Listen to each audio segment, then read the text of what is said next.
What if Windows search finally worked like Spotlight on Mac? Mac users have a feature called Spotlight. Press Option spacebar and it opens a search box. You can search apps, files, settings, and even web results. It is fast, accurate, and feels natural to use. Now, if we talk about Windows, it also has a similar search.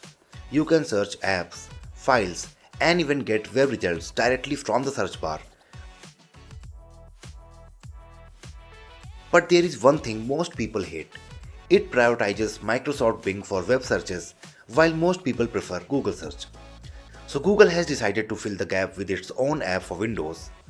Google App for Windows feels very similar to Spotlight on Mac. Once you install the app, just press Alt space and it opens a similar floating search bar. You can use it to search your local files, apps, and even get results from the web, everything at one place. You can also connect your Google Drive and access your cloud files directly from the search bar.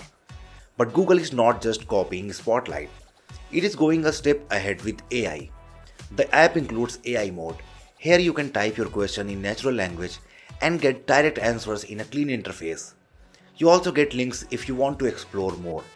Visual search is also a notable feature. You can share your screen or select a window and ask questions without leaving your work. You can even search what is on your screen, translate text, or get help instantly.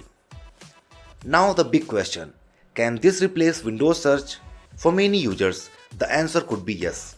It does everything Windows search does, but replaces Bing with Google, and it also offers AI mode with visual search.